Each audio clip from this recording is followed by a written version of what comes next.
Mr. Medvedchuk. Yes. Hello. Nice to meet you. I'm Oliver Stone. Nice to meet you. Sana. Hello. Welcome. to my Thank hotel. you. Please Thank join you. me at my table. Nice place.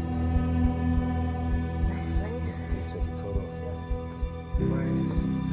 Yes, because Putting the best face on it, not right? in Ukraine now. Oh, your English is very good. У вас прекрасный английский. And this interest in Ukraine. Why are you interested in Ukraine at all? Where is Ukraine? And where is America? Russia, big countries, big politics. And suddenly Ukraine? Because I care about war and peace, and I'm a citizen of the world. I was in Vietnam War. I don't want to see my country go down this militaristic path. I knew nothing about Ukraine until I interviewed Mr. Putin. And I learned a lot about Ukraine, and I worked on Ukraine on Fire.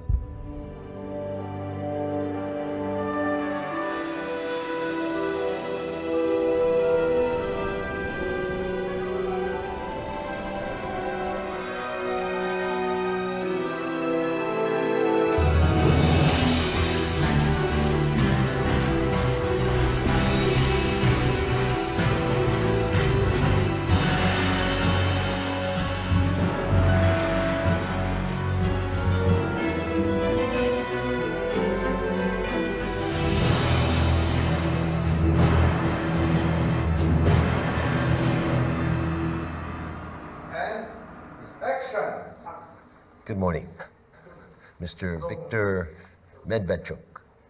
I'm honored to be here to talk to you. So, just to introduce yourself to people who don't know anything about you, can you just tell us a little bit about where you come from, who you are? You were born in the 1950s, right? Да, я родился в 50-х годах, и как... Viktor Medvedchuk was born August 7, 1954 in Pochat, Siberia, where his family was exiled. In 1978, Medvedchuk graduated from Kiev University with a degree in law. He soon rose to great heights in his profession. During the Soviet era, Medvedchuk was never a member of the Communist Party. Since 1990, he has been the head of the Lawyers Union of Ukraine. During that period, he began to transition into the political arena.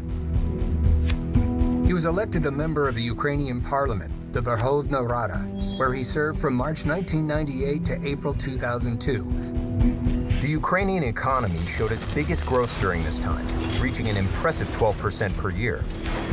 But after a new president came to power, the economy drastically stagnated, becoming a sixth of what it once was.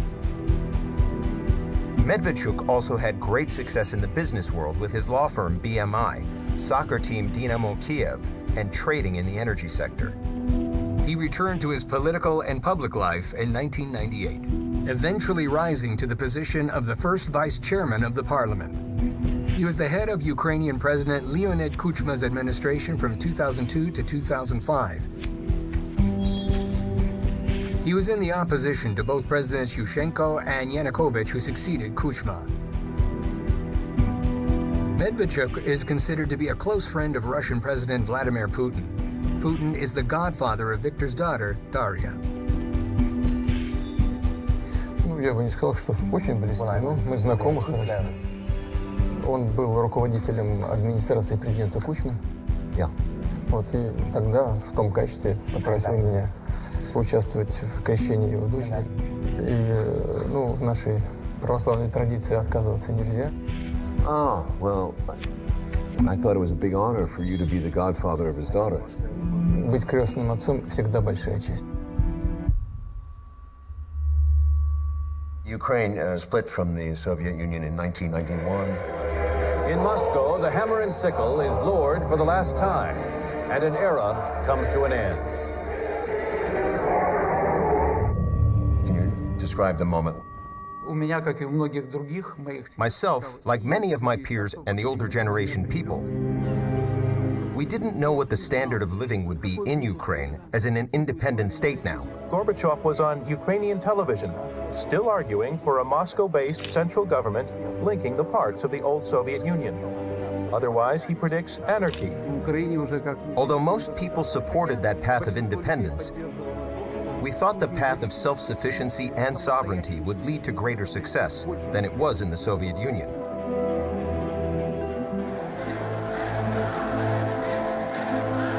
On December 1st, 1991, at the Republican referendum, the population of Ukraine, by a majority vote, expressed support for secession from the USSR. On December 5th, the Belovezhsky agreements were signed and the Soviet Union stopped existing. In Ukraine, it seemed that after gaining independence, the Republic could in a short time become a prosperous European country. There were all reasons for this. A huge scientific and industrial potential, qualified specialists, developed agriculture, and the absence of interethnic conflicts in Ukraine. The determination to be self-sufficient in practice has led to a reduction in relations with Russian partners that were worked out over the decades. 25 years after gaining independence, all illusions were dispelled. After the 2014 coup in Ukraine, there is no developed economy, no peace. Control over parts of the territories has been lost.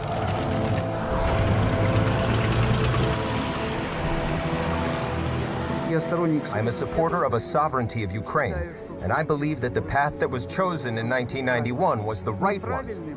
The governance of the country was and remains being incorrect, though. The problem is that people did not really benefit from sovereignty and independence. This really is a problem. And I gather that because of your husband's positions, you were blacklisted, so to speak. Being a wife of an opposition politician is very hard, especially in the last 5 years, when the Democrats, in quotes, came to power, in quotes, that preach democratic values. And they are ready with a hot iron to finish those who they don't like, who is undesirable and says something that they don't like. What about your show? What happened to your show? Your colleagues, people who work with you?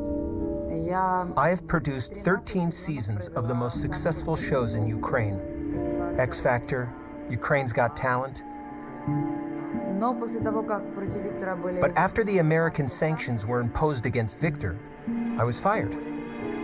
And of course, it was a political punishment for me as a wife. And it is terrible that a family, the wife, in a democratic country, are punished, in fact, for her husband. We are imposing sanctions on specific individuals responsible for undermining the sovereignty, territorial integrity, and government of Ukraine. You're also on the sanctions list, the United States sanctions list. I was one of the first put under U.S. sanctions, one of the first in March 2014.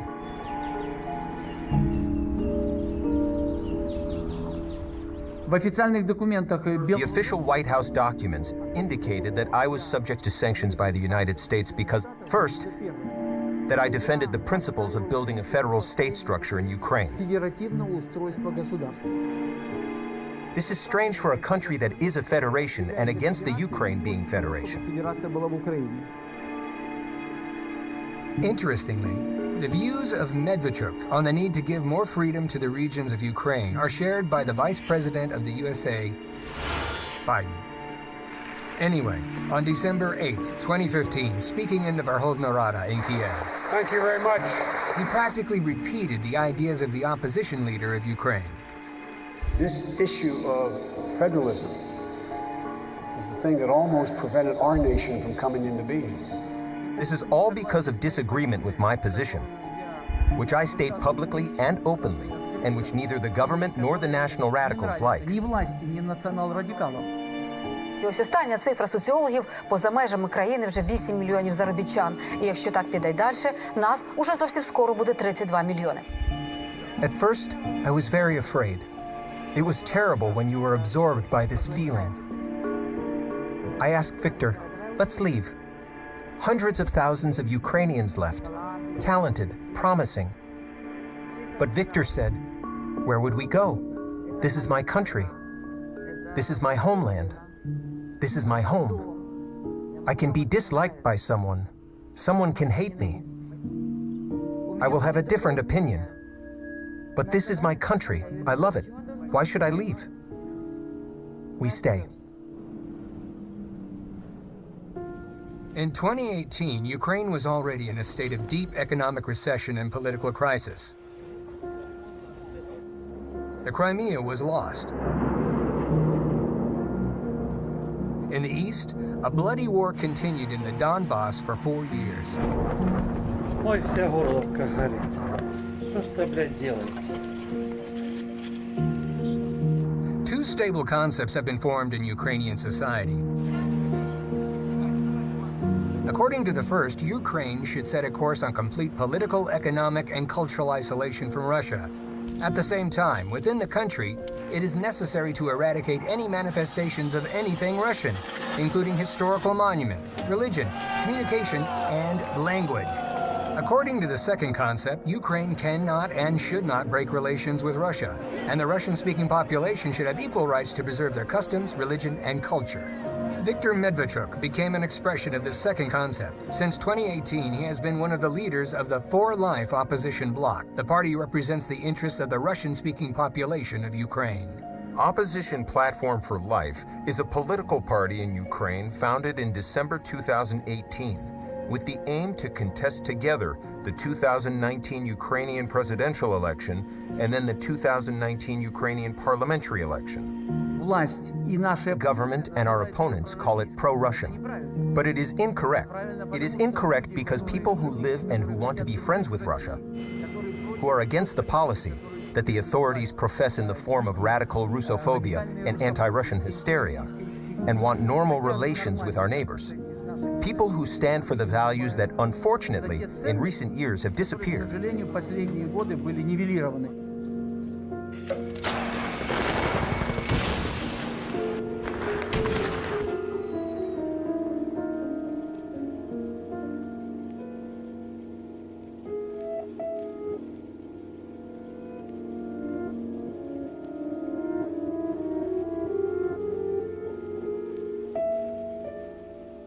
The solution, although it probably is impossible to get, would be to split Ukraine into West and East. A de facto division has always existed. When we talk about the West and East in the 90s, we proceeded from the fact that there is a split in Ukraine. It threatens to break up the country. Unfortunately, the process of disintegration has begun. The question is why? The fact is that Ukraine, with its current borders, is a territorial association. If we analyze the history of the last 10 centuries, then the territory of Ukraine was the territory of various regional associations. Since the 10th, 11th century, it was Kievan Rus, then the Golden Horde, then the Great Lithuanian Principality, which occupied most of today's territory of Ukraine, then the Crimean Khaganate,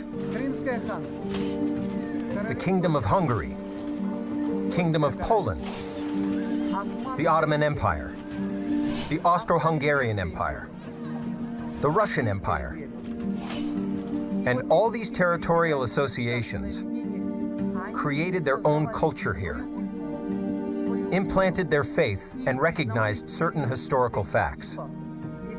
When you underline the fact, which I oppose, underline the fact that this would be more of a Lithuanian principality, the Austro-Hungarian Empire, and it was the Russian Empire. Therefore, there is a different faith, a different history, and different languages. The mistake of the current government,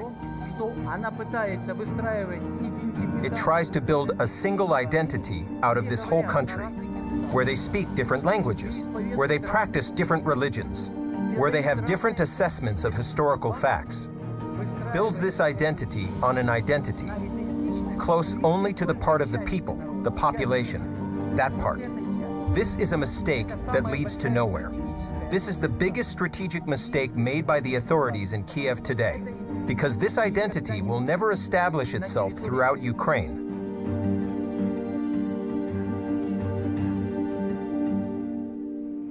On April 25, 2019, the Verkhovna Rada of Ukraine adopted a law according to which the only language that can be used in all spheres of life in Ukraine is the Ukrainian language.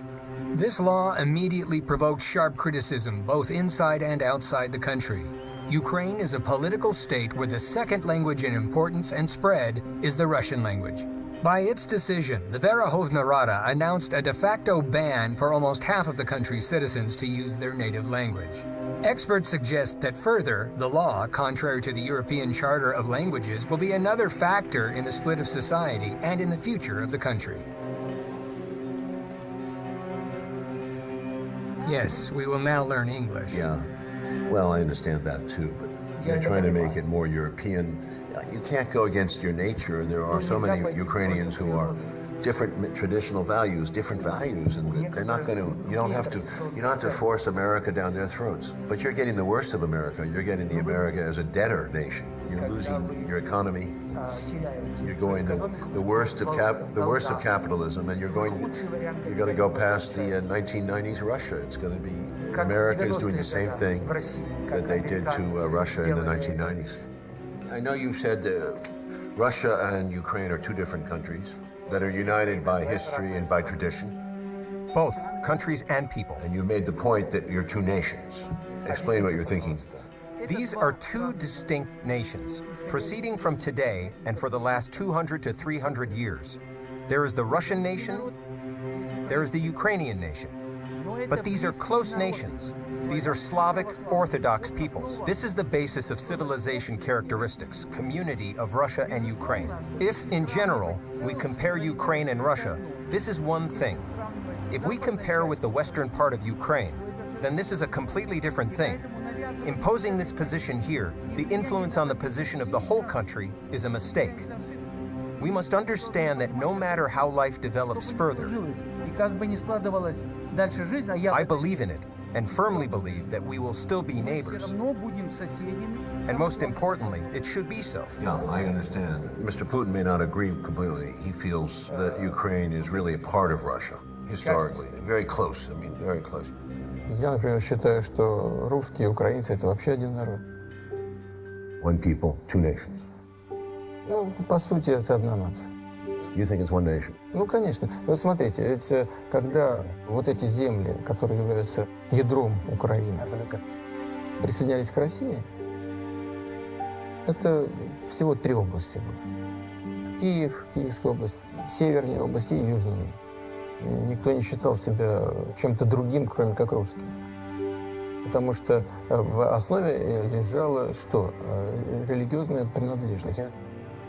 Это отношение... Это, все были православные. И считали, и называли себя русскими. И они не хотели быть частью католического мира, куда их подтаскивала Польша. Значит, ну, я прекрасно даю себе отчет в том, что со временем вот эта идентичность этой части России, она как-то определилась, и люди имеют на это право. Это позднее начало использоваться для раскачки самой Российской империи. Но в основе своей истории и по той же религии огромного количества связей, причем родственных связей близких. Это, по сути, по традициям, очень много. При этом, если часть людей, которые проживают, значительная часть на Украине сегодня считают, что они должны бороться за, подчеркивать свою идентичность, бороться за это. Ну, у нас в России никто против этого ничего не имеет. Я тоже. Но просто мы, имея в виду, что у нас много общего, мы можем использовать это как конкурентные преимущества при определенных интеграционных процессах. Это совершенно очевидный факт. Но сегодняшние власти этого явно не хотят. Но я думаю, что здравый смысл, он восторжествует в конце. И в конечном итоге все-таки мы придем к состоянию, о котором я сказал. Сближение неизбежно. Сближение неизбежно. Indeed, Mr. Putin said that they were not two nations, but one. I had long discussions with him about this. I think that he is inclined to my point of view. When I raise arguments, these are really two nations. He never said that this is one country. It used to be one country and was called the USSR. But this country does not exist. Today, there is an independent Russian Federation, an independent Ukraine, and other former republics of the Soviet Union.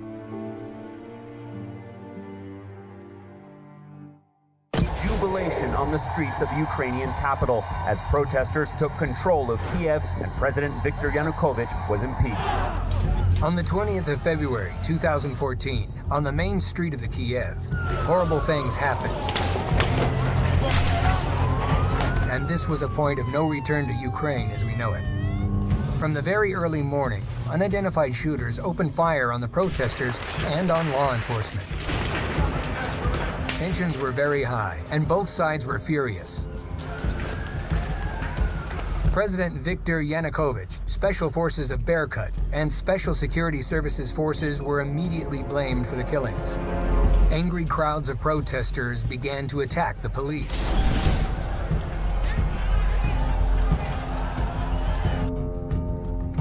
Who shot the protesters? Do you have an idea? The first official government investigation started.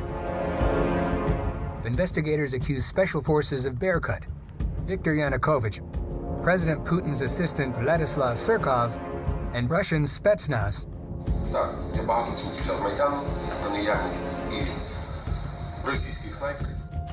All the accusations were lacking one thing: evidence. Someone who has been gathering this evidence is Professor Ivan Kachanovsky from the University of Ottawa in Canada. Professor Kachanovsky kept investigating the events of the Maidan massacre during the last 5 years. In his extensive scientific research, based on a cross-examination of the video and audio files throughout the timeline of the shooting, he got much further in his investigation than all of the official teams together. This was quite unprecedented to have so many television cameras, basically, so many journalists following and witnessing such a mass killing.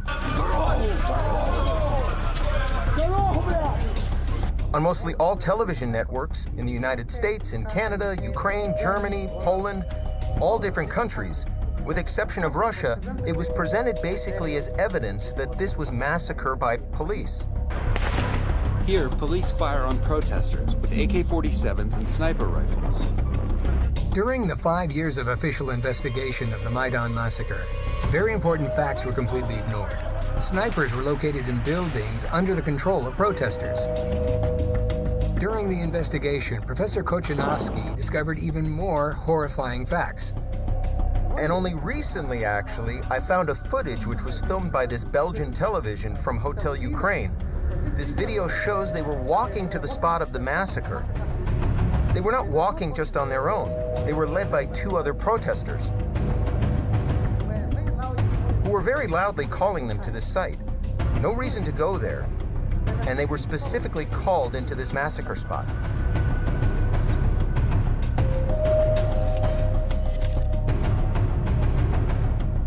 Victims were escorted to the places it was planned for them to be killed and filmed.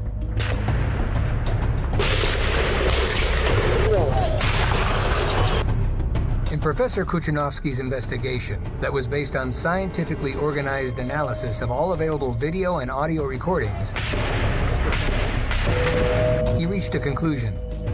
The Maidan massacre was key in a plan of an ongoing coup d'etat, and killings were planned in advance. There were 2 interviews published in the recent book by a Ukrainian pro-Maidan journalist. And in this book, they produced interviews of 2 far-right leaders of Ukraine.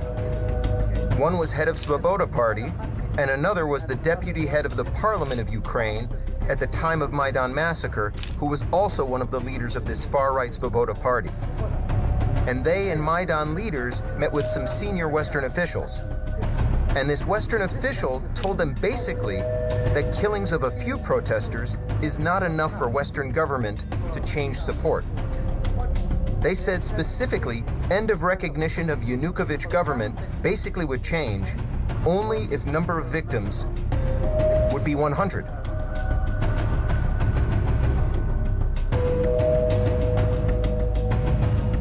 The Western government policy changed immediately after Maidan massacre. Not an accident, because you have exactly 100 people who were killed. Over these 4 years, a lot of versions have been made public. A lot of television footage was filmed.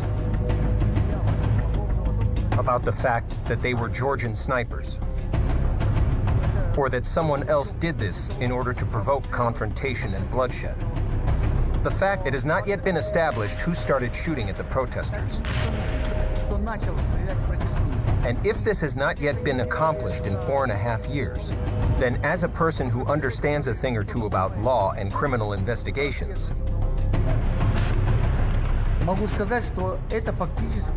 I can tell you that it will remain unresolved. Research has revealed there were snipers at the Maidan. The forensics, where the angle of the shooting, bodies of the police and the protesters, it was very badly investigated. Not at all, really. But what evidence we have seems to point to there being Georgian snipers. Нет, я вот знаю о том, о чем вы сказали. Вот, знаю о том, что действовавшие тогда власти во главе с президентом Януковичем не использовали армию и не были заинтересованы в том, чтобы давать хоть какой-то повод для действий силового характера со стороны оппозиции. И как мне неоднократно говорил господин Янукович, у него даже в голове не укладывалось применить силу против гражданского населения, даже против тех людей, которые уже взяли в руки оружие. Вот я полностью исключаю, что это он мог сделать. А вот те, кто искали повод для госпереворота, те, конечно, вполне могли. I remember you were telling me about the Obama phone call. President Obama and Russian President Vladimir Putin still disagree on all the basic facts in Ukraine, but the two leaders are talking about a potential, and I must capitalize that word, potential resolution to this crisis. Obama and you had an agreement that there would be no firing, and he gave you a promise that he would. Ну, вы знаете, Обама уже не президент, но тем не менее есть определенные вещи, о которых мы публично не говорим. Во всяком случае, могу так сказать, что наши договоренности, которые были достигнуты в этом телефонном разговоре, с американской стороны не были исполнены. Я бы на этом ограничился, не стал бы в детали вдаваться.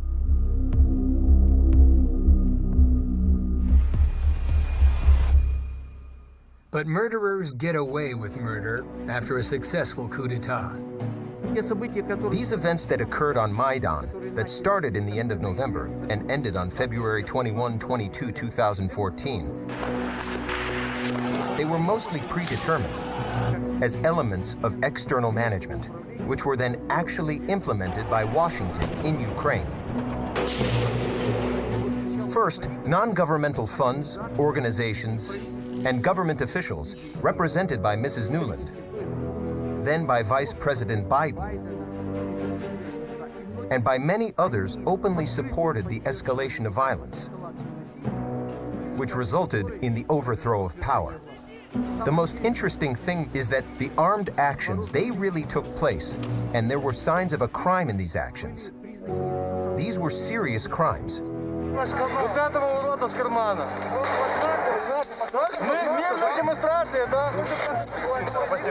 But when that happened, by the time they ended in February 22, the government had already granted amnesty. So a law was passed that there would not be prosecution of people who participated in the protests. And according to this law, all participants were exonerated, including those who committed crimes. Moreover, in Article 9 of this law, it is forbidden to collect personal data, meaning those who later came to power. So they established the ground in advance. So those who performed any criminal activity at that time couldn't be prosecuted. We understand that the seizure of power happened by force of arms, but no one ever took, nor will ever take, the responsibility for that. Legislative solution was adopted in this regard.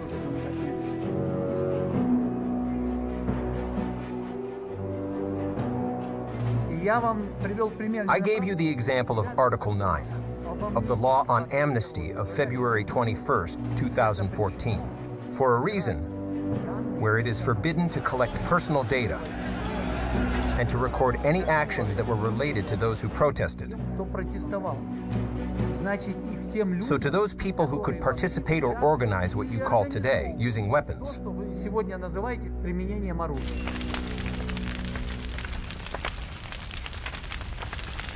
Nationalist groups, they burned your villa down. basically, no. It was in February 2014, just in the heat of the events on Maidan. Yeah, but who burned it down?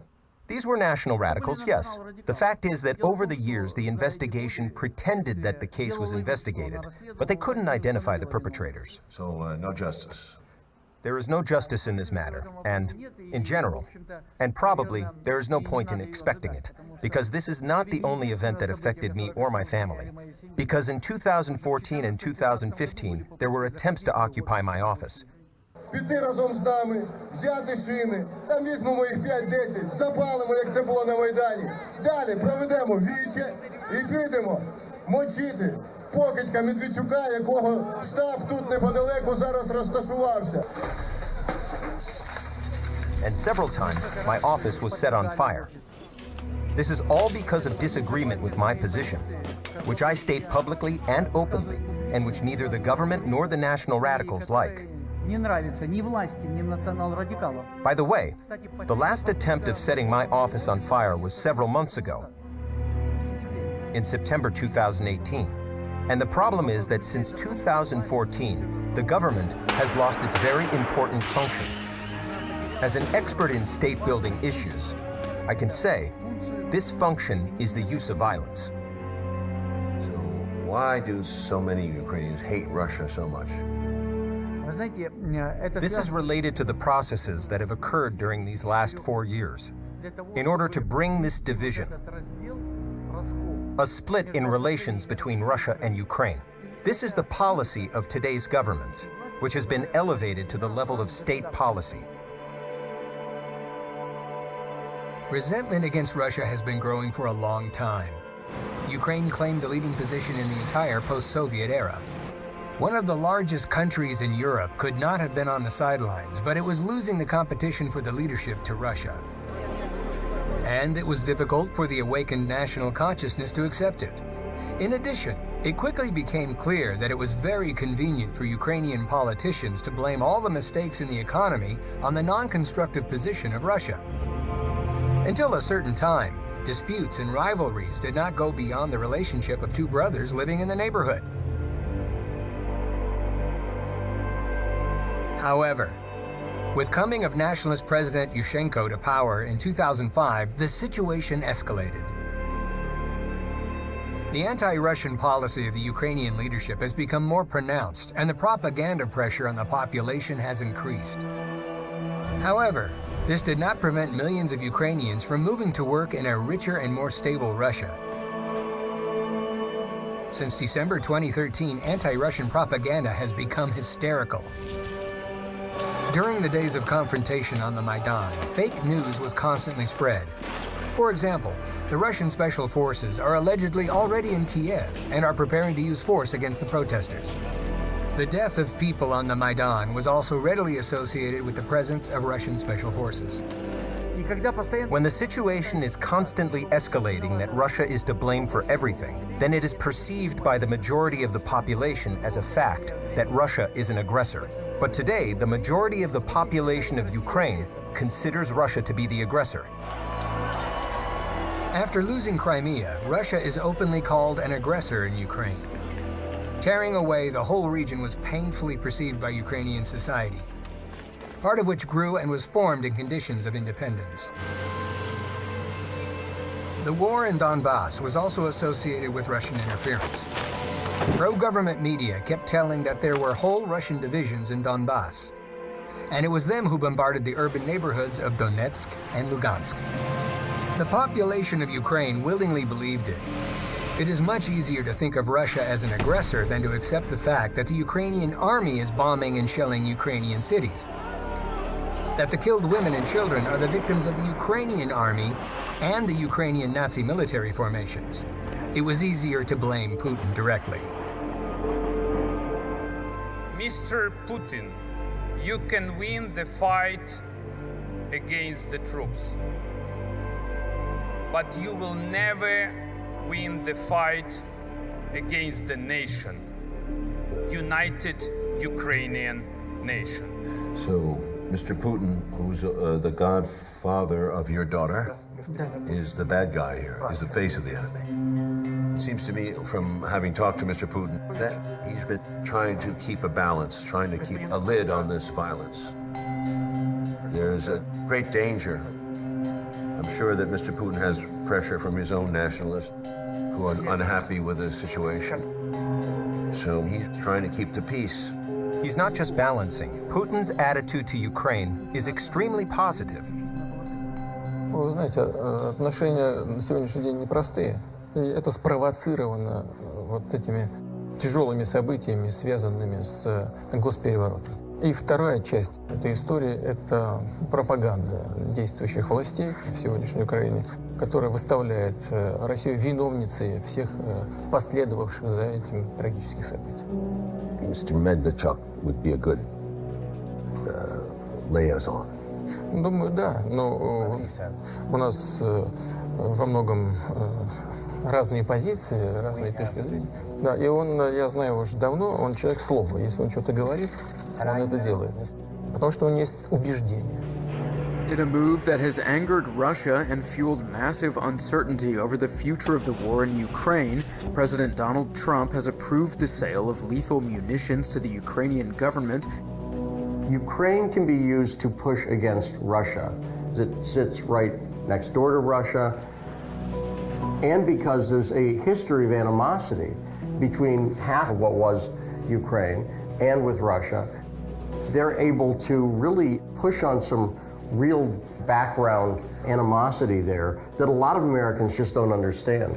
It goes back generations, and the press's job in all of this hasn't been to report on it, it's been to cover it up. And anybody who actually looks at the facts of the Ukraine coup in 2013 and 2014 can see how the U.S. was directly involved. But it wasn't just an end in itself. It was a means to an end. And the end that they were going for is a way to antagonize Russia. We'll give Russia no chance to invade Ukraine. That's why we are doing everything possible to provide extra financing for the armed forces. And then when Russia responds in any way, then they can say, well, see, they're the aggressors. And they've done this over and over again. They've stirred up aggression against Russia right at Russia's border and then blamed Russia for anything that happened. This is an act of aggression by Russia, that these were Ukrainian vessels traveling peacefully, seeking to go through the Kerch Straits to a Ukrainian port. On November 25, 2018, the first armed incident between Ukraine and Russia took place in the Kerch Strait.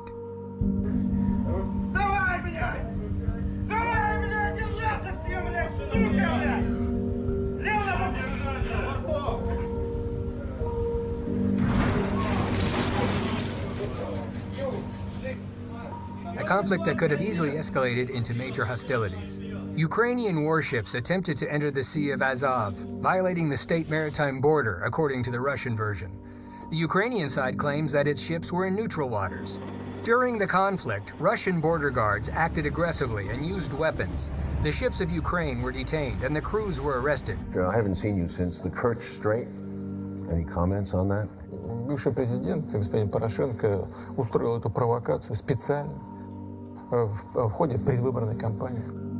Знал, что его на востоке, на юге страны не поддержат избиратели. Использовал эту провокацию, чтобы для нагнетания обстановки, а потом введения там особого положения. У меня есть основания полагать, что он хотел вообще ввести особое положение по всей стране. А может быть, отложить выборы в этой связи. Хотелось во что бы ни стало удержать власть. И искал любые средства для того, чтобы эту идею реализовать. Элемент агонии правящего режима. Even though Viktor Medvedchuk was in tough opposition to the administration of President Poroshenko, he went to Moscow to negotiate with Prime Minister Medvedev on the release of Ukrainian sailors. It wasn't the first time Medvedchuk engaged in the fate of Ukrainian prisoners. Practically, he fixes the passivity and inactivity of the Ukrainian official authorities by addressing humanitarian concerns. How often do you go down there to Donbass? You know, I used to travel very often, have been to Donetsk and Lugansk. I had direct negotiations on the liberation of our citizens there, as well as in Moscow. So I have been engaged in negotiations, exchanges since December 2014. The Donetsk People's Republic government said that moving forward there can be no communication with Kiev other than prisoner swaps that might be in the pipeline. Only Russia could act as a mediator. Я хочу обратиться к вам с просьбой, используя ваш авторитет, проявить гуманизм, обратиться к главам непризнанных республик, господам Захарченко и Плотницкого, провести этот обмен как первый этап обмена всех на всех.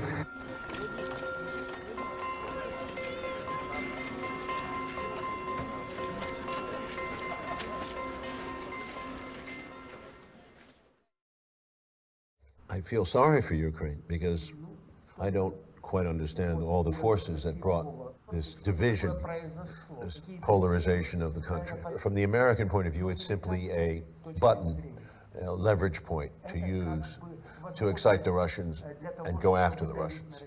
So I would be very worried if I was anybody in the world, a citizen, that the United States is going to use this Ukraine thing at any moment to push towards a hot war.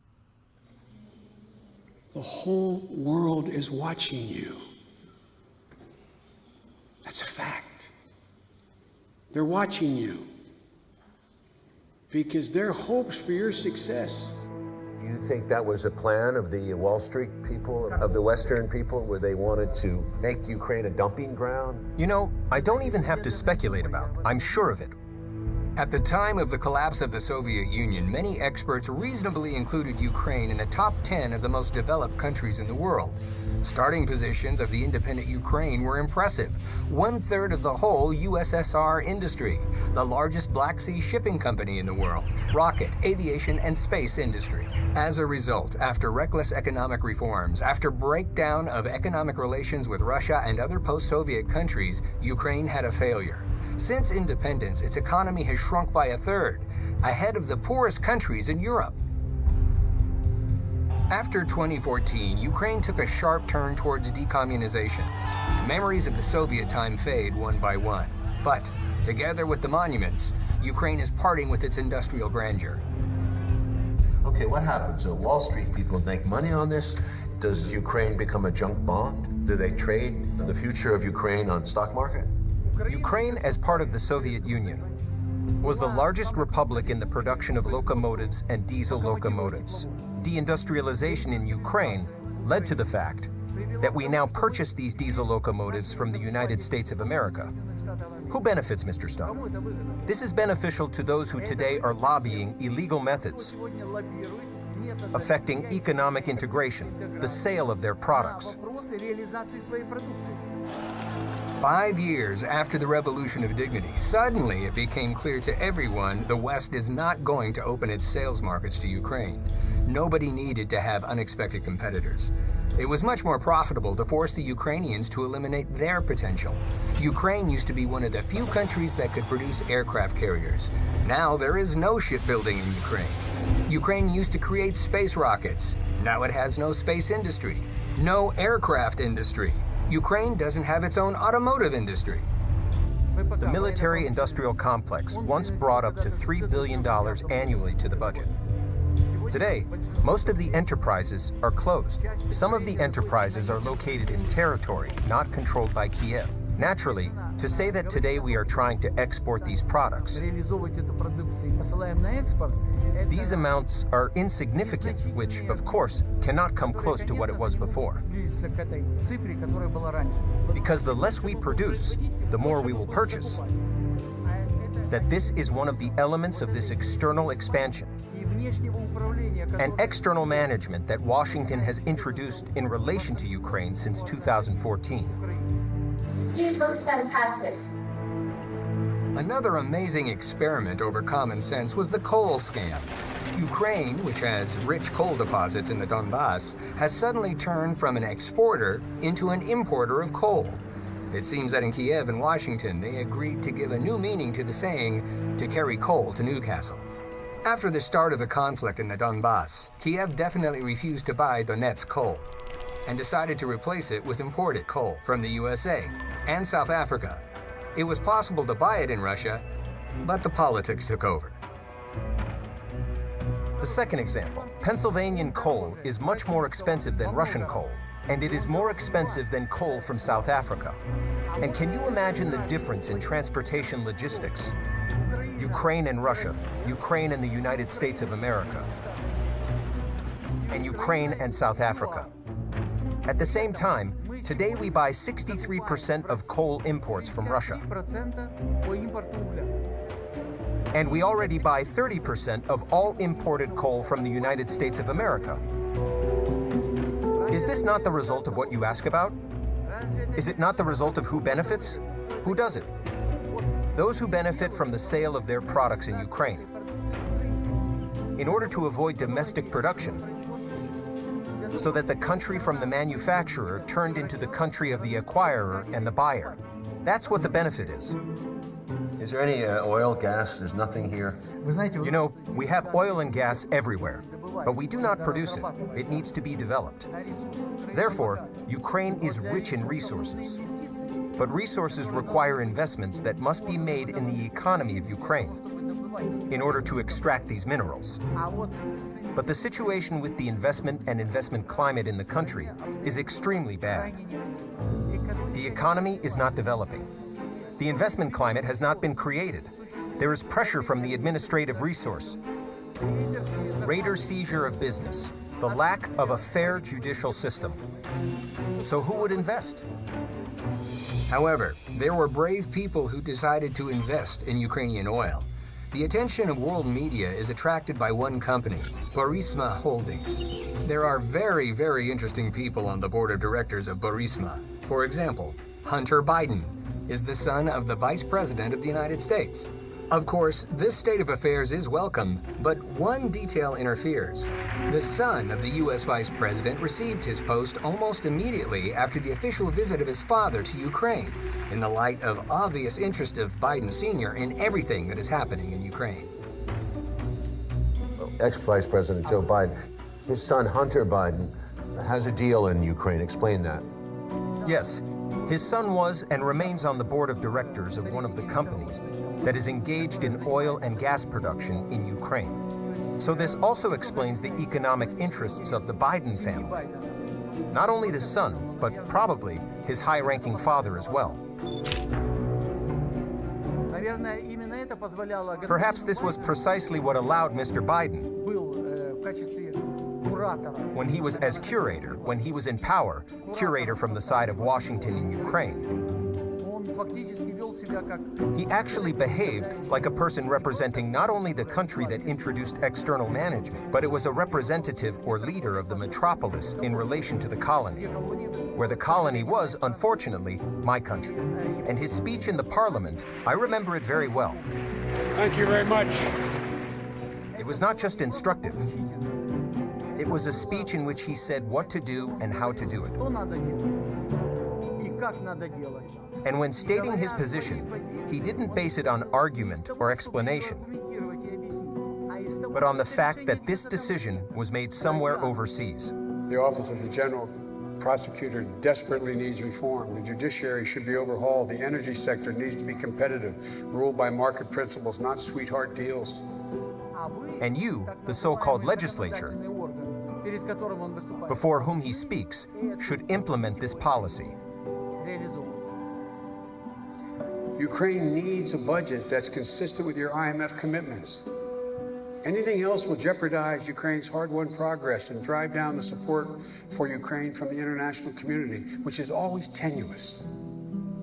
On March 22, 2019, Ukrainian politicians from the opposition, Viktor Medvedchuk and Yuri Boyko, met in Moscow with Prime Minister Medvedev. It was about the conclusion of a new gas contract between Russia and Ukraine, as well as the transit of gas through its territory. Interestingly, on behalf of Ukraine, negotiations were not conducted by officials, but it could not have been otherwise. Until 2014, Ukraine was almost completely dependent on Russian supplies. However, due to disputes over the price of gas, as well as for political reasons, Ukraine does without direct gas supplies from the Russian Federation. In fact, as Ukrainian politicians themselves have already recognized, in the reverse mode. Through the special schemes, the same gas is purchased from Gazprom's supplies to the EU, but through European intermediaries, for example, through Poland. As a result, over 4 years, the price of gas for the population increased by 1,079%. That is the price citizens of Ukraine have to pay for fictitious gas independence. And then, a bilateral economic war began. The thing is that Ukraine joined the EU sanctions against Russia, and Russia imposed counter-sanctions against Ukraine. And this dealt another crushing blow to the economic abilities of selling Ukraine's products to the markets of Russia and the CIS countries. Fortunately, has not found a replacement for these markets. And 30% of the budget goes to pay the debt. These are financial burdens that even a normal economy cannot withstand, let alone a state that is in deep crisis. Щороку з України виїжджає приблизно 1 мільйон громадян. I want to tell you that along with deindustrialization, we are still in a process that the authorities and our media do not notice. This is another process. It is called de-intellectualization. Why? This is due to the harmful negative educational system introduced in Ukraine. This is due to the lack of scientific and technical development today because science and the introduction of new technologies is not actually financed in the country. And naturally, the brain drain goes along the line of finding use for these brains.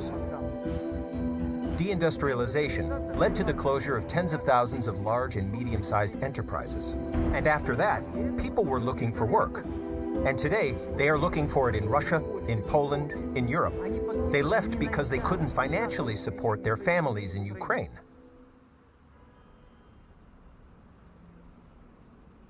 I set up the foundation in Ukraine in 1990, which was 2 years before the independence of Ukraine. Where does George Soros figure in all this? Unfortunately, everywhere. If we talked about some positive results from the activities of this gentleman, then we should have noted some success. But his activity is mainly focused on those countries where he took an active position with his various funds. We remember the countries in North Africa where the Arab Spring happened: Libya, Tunisia, and Egypt. We remember the Tulip Revolution in Kyrgyzstan. We remember the Rose Revolution in Georgia. We remember the Orange Revolution in 2004, and finally, the consequences of not only the Orange Revolution, but also the Revolution of Dignity of 2013 and 2014. This is also his activity. He did not stop. He continued to operate in 2015 and 2016.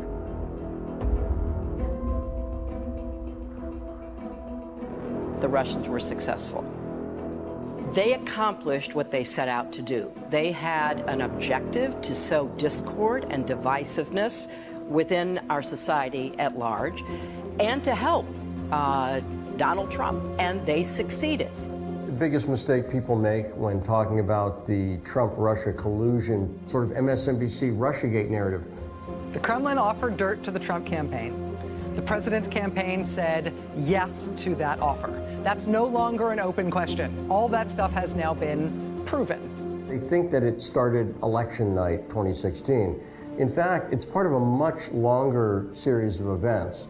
When Barack Obama was elected, I, Barack Hussein Obama, do solemnly swear. Hillary Clinton comes in as Secretary of State.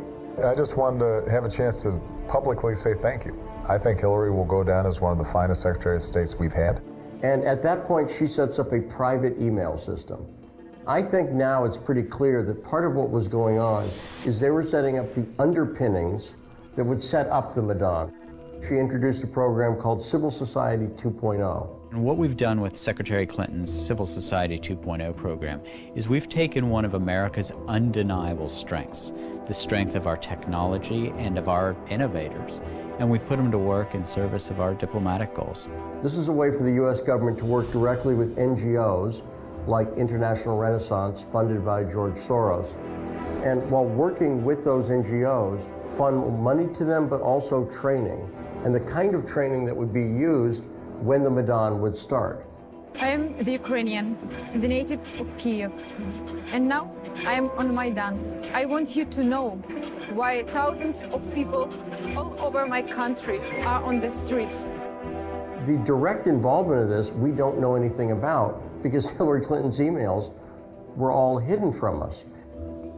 That Civil Society 2.0 program shows that they understand that cyber technology, that smartphones, that all of that technology, the tactics of activism were changing.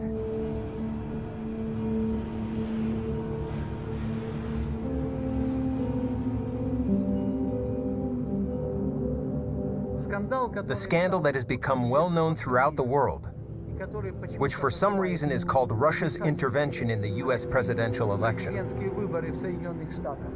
erupted in Ukraine. They're calling it the digital equivalent of 9/11. A new report from the U.S. intelligence community says that Putin and the Russian government conspired to help President-elect Donald Trump's election chances. This is an electronic Watergate. Russia did not help me. The FBI, as part of our counterintelligence mission, is investigating the Russian government's efforts to interfere in the 2016 presidential election. Obviously, Russia's been accused over and over again of interference in the 2016 election. Я и тогда не вмешивался, сейчас не хочу вмешиваться, и в будущем не собираюсь. But now in the U.S., there's been investigation about Ukraine's interference in the election. It was a very confusing situation. Poroshenko seems to have been very strongly pro-Clinton, anti-Trump. Ну да, здесь секрета никакого. Do you think there was interference? Я не думаю, что это можно трактовать как вмешательство со стороны украинского государства. Они исходили из того, что госпожа Клинтон победит, и все делали для того, чтобы продемонстрировать свою лояльность будущим американским властям. Здесь ничего такого особенного нет. Пытались создать уже благоприятное о себе мнение у будущего президента. Поэтому они позволяли себе нелицеприятные выражения в отношении Трампа и всячески поддерживали демократов. Это никакой здесь секрета никакого нет. Они почти публично действовали. For some reason, we are talking about the interference of Russia, associated primarily with the former campaign chairman of the then presidential candidate, Donald Trump, Mr. Paul Manafort.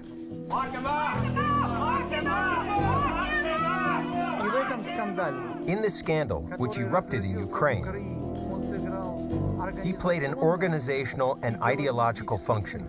Let's talk about this new reporting from the New York Times this morning about Paul Manafort and his dealings in the Ukraine. In order to organize this scandal, to discredit the presidential candidate and his campaign, which he actually managed, Mr. Manafort was removed from power of the head of staff. Last August, a jury convicted Manafort of 8 felonies, including tax and bank fraud. 1 month later, he pleaded guilty to 2 more counts of conspiracy and agreed to cooperate with the Russia investigation in exchange for a lighter sentence. Paul Manafort, he was consulting with the Party of Regions. The Party of Regions is a political party of Ukraine created in late 1997 that then grew to be the biggest party of Ukraine between 2006 and 2014. So Andrew Kramer publishes a story in the New York Times about Paul Manafort's name being found in this black ledger.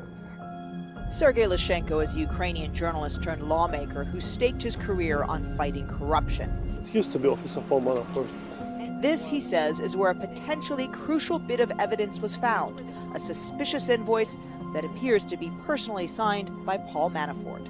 So the person who put the accusation forward about Manafort was Sergei Leshchenko. Today I present the documents signed by Paul Manafort. Leshchenko, he has the image. I call it primitively inaccurate, the fighter of corruption. The problem of corruption, this is a problem of the whole period of Ukrainian independence. But he fights against corruption following orders. There is an order to fight with a corrupt person. He fights. If not, he does not. He has lost a lot of slander lawsuits directed against him. Because often, some of the information that he has presented, considering his authority as a journalist, is not simply implausible, it is deceitful. It was he who, as a member of parliament, as a former journalist, was instructed to make these records public from this ledger of the Party of Regions. The interesting fact of the matter is that when the story of the so-called ledger of the Party of Regions came to light, and when he first reported about it, there was no mention of Paul Manafort. He spoke about other people. That is, there was a test run for the main strike. All this was done with one goal, to strike at the presidential candidate, Donald Trump. Why am I sure about this? I have good arguments for this. Because in this ledger, there were the names of hundreds of people for these 4 years. There were huge amounts, tens of millions of dollars, many tens of millions of dollars. There were specific people where not only their names were indicated, but also a personal signature that they received the money informally. No criminal cases have been investigated on these records yet. No one has been prosecuted.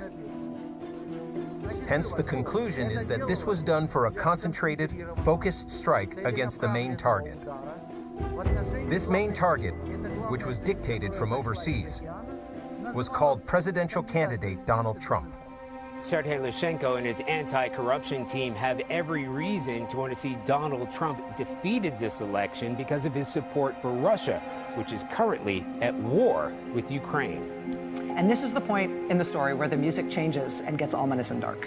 And it succeeded. Manafort was removed as the campaign chairman. Such things can't happen in the autonomous mode. They can take place only if the authority gave the green light. Therefore, these actions cannot be regarded as nothing other than an interference, especially as interference, as a term is very popular. Russian election interference. Russian witch hunt. Вот мы говорим, если опять хотите вернуться к выборам США, ну слушайте, огромная страна, да, огромный народ, со своими собственными проблемами, со своими представлениями о том, что хорошо, что плохо, с пониманием того, что для среднего класса за предыдущие несколько лет, 10 лет, допустим, при огромном росте благосостояния правящего класса и богатых людей, для среднего класса ничего не поменялось в лучшую сторону. И именно это обстоятельство поняли те, кто вел предвыборную кампанию господина Трампа, и он сам понял. И он отработал на этой площадке. И какие бы наши блогеры, я не знаю, кто там, кто работает в интернете, как бы не высказывали свою точку зрения по поводу ситуации в США, это не могло сыграть ключевую решающую роль. Это чушь собачья. They just talk about it mostly when it comes to Russia's interference with the U.S. presidential elections. But in this case, even the court found that these actions were illegal, which influenced the electoral process. I am sure that Mr. Soros is behind this too, because this is a team of Democrats, Nuland, Soros, Biden, in favor of the interests of Hillary Clinton, did everything to prevent Mr. Trump from being elected in the 2016 elections. People use the word dossier and it has such an official sound to it. I mean, let's just call it for what it is. Rank hearsay put together by an FBI source who was later defrocked, paid for by the Democrat National Committee, and oh, by the way, Christopher Steele hated Donald Trump too. Throughout the summer of 2016, Victoria Nuland was being updated by Christopher Steele. In early 2018, Victoria Nuland admitted that she'd been being briefed by Christopher Steele. She talked openly about it on CBS's Face the Nation. During the Ukraine crisis in 2014 and 15, Chris Steele had a number of commercial clients who were asking him for reports on what was going on in Russia, what was going on in Ukraine. Why is that? Okay, my conjecture here, they were concerned. They wanted to get ahead of the reporting and explain why they were talking to Christopher Steele. Chris had a friend at the State Department, and he offered us that reporting free so that we could also benefit from it. Victoria Newland said, I immediately urged him to go to the FBI. In the middle of July, when he was doing this other work and became concerned, The dossier. He passed 2 to 4 pages of short points of what he was finding. And our immediate reaction to that was, this is not in our purview. This needs to go to the FBI. And you'll find a spate of people who urged Christopher Steele to go to the FBI. John McCain urged him to go to the FBI. Everybody urged him to go to the FBI. And why is that? I think they're setting up a cover story. They want to say, we told him to go to the FBI. I think, in fact, what they were doing was setting up the information operation. I used to work in the Ukrainian embassy here in Washington, 2015, 2016, and one day I was approached by the DCM of the Ukrainian embassy, Oksana Shular, asking me to meet a person she knows very well, and I met with a DNC operative, Alexandra Chalupa. Alexandra Chalupa, who is a lawyer, she had worked in the Bill Clinton administration as an intern. She'd been a DNC operative for about 12 years, and she's a Ukrainian American whose mother was deeply involved in politics. In 2015, Alexandra Chalupa and her sister start campaigning very hard against Paul Manafort. This is who Paul Manafort is. He is a puppet master of some of the most vile dictators around the world. Manafort was from Connecticut. They went to Connecticut and protested against him. It's not clear to me exactly why he was being targeted, but Alexandra Chalupa said she was pulled out of retirement to work on this. She was asking more information on dirt, that's how she put it, to get Trump off the campaign in September, October of 2016, right before the elections. Most of the key evidence that shows the collusion between the Ukrainian government and the DNC, operatives of the DNC, came in an article that was actually published in Politico before the inauguration. Ken Vogel and David Stern wrote an article in Politico that talked about how the Ukrainian government had tried to collude and interfere on behalf of Hillary Clinton in the 2016 election. And furthermore, how Petro Poroshenko was very worried that the Trump administration would figure out they'd been working against him. And anybody who's watched Donald Trump for a few minutes knows he's fairly vengeful to people he feels has wronged him. John McCain received a fake and phony dossier. Do you hear about the dossier? It was paid for by crooked Hillary Clinton, right? And John McCain got it. He got it. And what did he do? Didn't call me. He turned it over to the FBI, hoping to put me in jeopardy. And that's not the nicest thing to do. So Petro Poroshenko was concerned that that would happen. 2 reasons. One, because of the arms deals and the economic deals and the loans. But also personally, Petro Poroshenko, since he'd been elected, had become a very unpopular president. At one point, I think his approval rating dipped down under 10%, a shockingly low number. In fact, polls showed that Ukraine has the least confidence in their government of any country on the face of the earth. So after Poroshenko was put into power by the United States, things have been disastrous for Ukraine. So Poroshenko was also worried that if he could not withstand a re-election bid, that he was going to have Donald Trump in the West mad at him. And you can see his fears evolving. The first thing they tried to do was make sure they patched up things diplomatically for Ukraine. But then later, he started to throw people under the bus just to protect himself. Because it was a failure of Ukraine's foreign policy. The interesting thing is that the court acknowledged the fact of interference by such actions in the U.S. electoral process. I heard the accusations of Russia interfering in the U.S. electoral process, which is not confirmed by real evidence. There is a court decision. Moreover, this court decision established the illegitimacy, but it has also been established that the actions of these individuals as citizens of Ukraine caused significant harm to the foreign policy of Ukraine. So in the spring of 2016, Alexandra Chalupa goes to the Ukrainian embassy in Georgetown, and she's introduced to Andrei Telchenko. And he's introduced to Alexandra Chalupa by the ambassador, Charlie, and Alexandra Chalupa tells Andrei Telchenko that she's trying to dig up dirt on Donald Trump and Russia, and trying to dig up dirt on Paul Manafort and Russia. She actually did want to use this information not for some intelligence purpose or legal purpose. She did want to use it to interfere in an election. From what I saw, yes. Alexandra Chalupa admits this in that article for Politico. She doesn't deny that at all.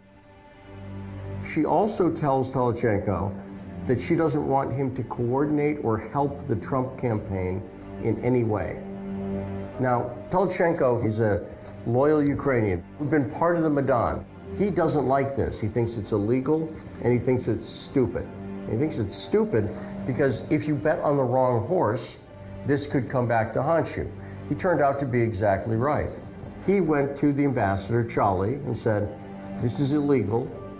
I don't want to be any part of this." Charlie yells at him. He gets in trouble. He leaves the embassy about a month later, goes back to Ukraine. Cut to Trump gets elected. I've just received a call from Secretary Clinton. Now, Ken Vogel and David Stern of Politico, they've caught wind that the Ukrainian government had colluded with the DNC to intervene on behalf of Hillary Clinton. And they start to do a very well-researched story. They talk to Andrei Telchenko. They get denials from Charlie. But the story's reported once, and then it's completely forgotten. And you'd think it would be significant. There was one key piece of evidence in the Politico story. It's the most important piece of evidence in this whole thing, is the email that WikiLeaks would publish. And this is an email from Alexandra Chalupa, the DNC operative, to Luis Miranda, who is the comms director of the DNC. Let me explain why Luis Miranda is important. Very significant. The Hillary Clinton campaign had actually taken over the DNC back in 2015. So when you see Alexandra Chalupa reporting directly to Luis Miranda, that means she is reporting through one layer of separation to the Clinton campaign itself, not just to the DNC. In that email, Alexandra Chalupa brags that she has arranged to speak about Paul Manafort, and that she's going to have these Ukrainian journalists go back and dig up dirt on him. Now, that completely violates what you're supposed to do with the Open World Leadership Center. The Open World Leadership Foundation is a part of the Library of Congress. Because they're part of the Library of Congress, they're not supposed to be involved in election issues. And it was confirmed to me by the people at the Open World Leadership Center that they had, in fact, warned Alexandra Chalupa, don't do that. The other thing that's significant there is that Chalupa reveals that she was with reporter Michael Isikoff. Now, Michael Isikoff is legendary in Washington, D.C. He's well known as a bulldog investigative journalist who worked on the Monica Lewinsky story, for instance. And he is hanging around with Alexandra Chalupa throughout the entire 2016 election. In fact, right before the election, when everybody thought Hillary Clinton was going to win, he publishes an article where he names Alexandra Chalupa as one of the most important people in the 2016 election. To me, the most interesting thing about that group of journalists was those journalists were chosen by the embassy in Kyiv. In other words, those journalists were picked by and sent by the U.S. State Department. And that's part of the evidence that the State Department was involved at the deepest level in this election collusion and interference. In December of 2018, both Leshchenko and the head of NABU were convicted in a Kyiv court of election interference. Що ні я особисто, ні будь-хто із працівників антикорупційного бюро України жодним чином не впливав і не міг впливати на процес проведення виборів президента Сполучених Штатів Америки.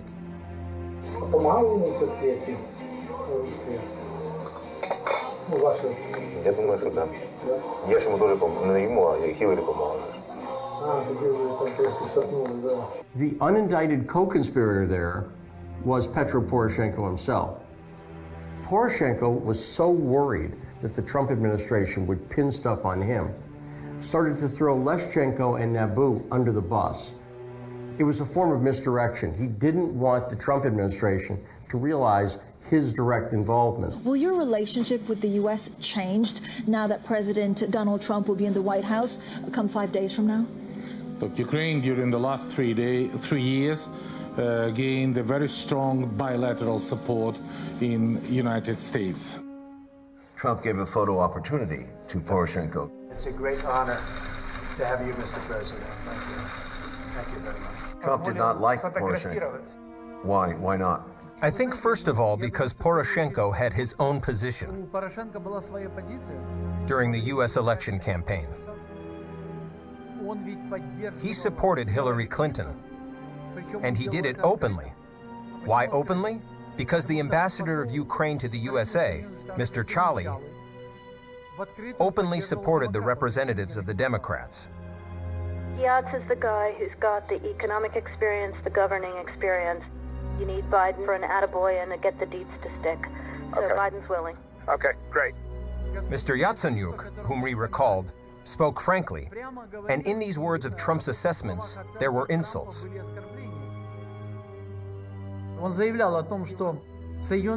He stated that the USA as a powerful country deserves to have an intelligent, intellectually developed president.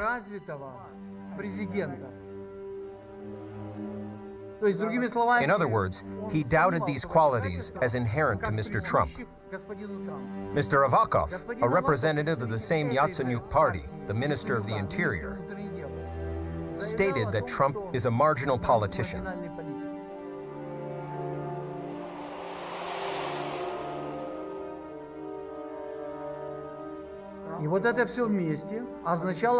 This altogether meant the one-sided position of Ukraine in the U.S. elections, which is exactly what should not be done by any country in the world. When what happened happened, Mr. Donald Trump won the election. It was a shock for the Kiev authorities and for those individuals that I listed. They were confident that this victory would never take place. I think that if what you are saying is true, that Trump thinks badly of Mr. Poroshenko, then there were real reasons for this. So, Mr. President, may God bless you and your colleagues and the people of Ukraine, and may God bless the United States of America in being able to continue to help you in your efforts. Thank you, Mr. President. Thank you, Mr. Biden. I came about this by accident investigating Ukrainian collusion with Democrats to affect the election. And over the next 3 to 4 months, you're going to find out all about that. So I've decided I'm not going to go to the Ukraine. You're not going to go? I'm not going to go because I think I'm walking into a group of people that are enemies of the president, in some cases enemies of the United States, and in one case, an already convicted person who has been found to be involved in assisting the Democrats with the 2016 election. I'll give you his name, a gentleman by the name of Leshchenko. After 2 years of ignoring this news, ignoring the fact of Ukraine's interference in the elections in the United States, Ukraine Gate began to attract the attention of political heavyweights. I will step back and I'll just watch it unfold. In 1997, a man who did a lot to determine U.S. foreign policy, Zbigniew Brzezinski, said, "Ukraine is a new and important spot on the Eurasian chessboard. It is a geopolitical center because its very existence as an independent state helps to transform Russia." In the book, The Grand Chessboard, he wrote a lot about Ukraine, but always in the same way. Ukraine is a means of pressure on Russia, no more and no less.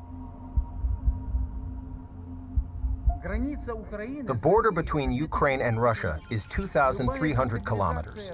Any destabilization in Ukraine affects the interests of Russia. And the external influence of Washington in Ukraine makes it possible to manage the processes of destabilization that directly affects Russia. If you look at what happened to Ukraine in the 21st century, there is a feeling of déjà vu. It's as if we are a part of the well-known legend about the Pied Piper who led the charmed children to go nowhere. Millions of people were deluded by the sweet promises of rapid prosperity with the help of the United States and Western Europe. Very little time passed after the so-called Revolution of Dignity, and all expectations have collapsed.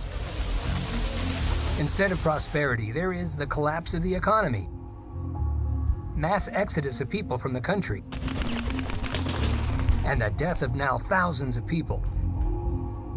And the most important thing, Ukraine is in confrontation with Russia. The function that its real owners left for Ukraine works flawlessly. Anybody who actually looks at the facts of the Ukraine coup in 2013 and 2014 can see how the U.S. was directly involved. But it wasn't just an end in itself. It was a means to an end. And the end that they were going for is a way to antagonize Russia. They've stirred up aggression against Russia right at Russia's border and then blamed Russia for anything that happened. But it's always interesting. Do puppeteers understand that sometimes puppets begin to live their own lives? The fact of Ukraine's interference in the elections in the United States is the first wake-up call. And then, war between Ukraine and Russia. Yesterday it was unthinkable. Today it is a probable scenario. It doesn't matter who starts first. It is important to note that the shockwave from the first explosion has spread too wide and affects those who prefer to wait out on the side. Does the Pied Piper who leads those who believe him further and further to nowhere understand that Russia will never accept a hostile state near its borders? Sounds like you've had a tough few years, sir. A hard time. The following years will be difficult, and I would say that especially 2019 will not be easy for Ukraine. Are you afraid of something? Yes. The world blowing up. One day that gunshot could be heard. For example, the Ukrainian military boats could again try to break the borders that Russia considers its own, and thereby provoke response fire from the Russian border guards. It's the Russian military going head-to-head against the Ukrainian military. There will be victims. Russian President Vladimir Putin blamed the Ukrainian government for the crisis. And then the war begins, in which Russia will naturally be declared the aggressor. Fighting has intensified. Russia set off an international crisis. In Ukraine, Russia's now at war there.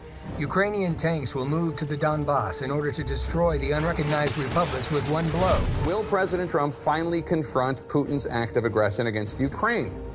And in order to save citizens, Russian troops will come forward to meet them. The Hungarian army will defend the Hungarian citizens living in the west of Ukraine. The mayor has declared a humanitarian crisis and has appealed to the United Nations for help. Poland will announce the mobilization of reservists. There will be a real chance to return the lands that were torn off by the Soviet Union in 1939. UN Security Council will hold an emergency session on the Ukraine crisis. And what the whole world feared during the Cold War will happen. Moscow's, Brussels, and Washington's bad dream will come true. We want to return now to some breaking news this morning. We're just learning about the movement of the aircraft carrier USS Nimitz and 4 other ships. No one wants a full-scale war. For those who are still in control in Kiev, the only way to avoid defeat and destruction is to organize a provocation. The armies of Russia and NATO will come into military conflict. This will be the beginning of a withering Armageddon. Only scorched earth will remain in place of Ukraine. The world will be engulfed in a giant flame.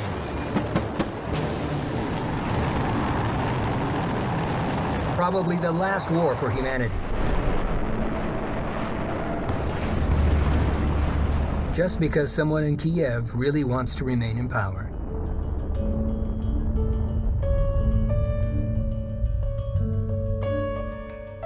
So nothing good will happen. Well, does he see this historically? Does he see these two countries coming together again? Я думаю, что это неизбежно. Во всяком случае, неизбежно строительство нормальных, дружеских, я бы даже сказал, более чем дружеских, союзнических отношений. И в конечном итоге все-таки мы придем к состоянию, о котором я сказал. Сближение неизбежно.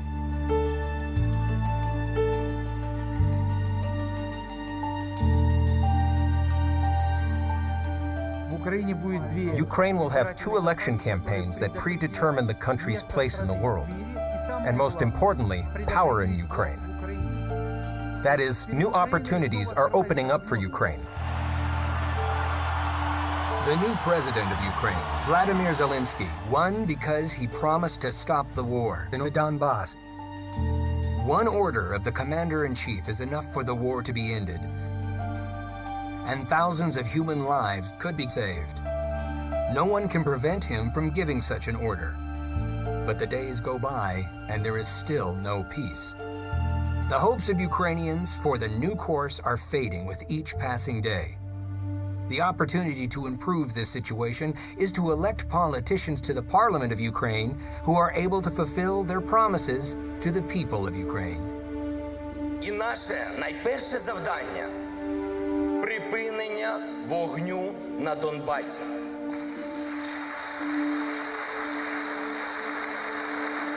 Я розпускаю Верховну Раду 8-го скликання.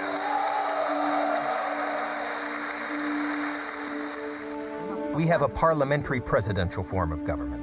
And therefore, having won the parliamentary elections, holding a faction that can influence all processes in the country,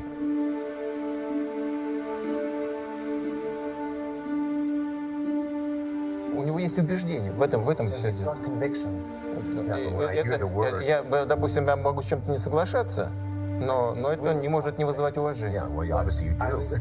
Но во всяком случае он относится к такой категории людей, которые выступают за независимость, за укрепление независимой Украины, но в то же время считает, что этого эффективнее добиваться путем развития сотрудничества с Россией. Ну, и я думаю, что он в значительной степени прав. we use the life principle with Oksana. Do what should be done, and everything will be as it is supposed to be. I think this is the right way of life. The right life principle. And we have to implement it.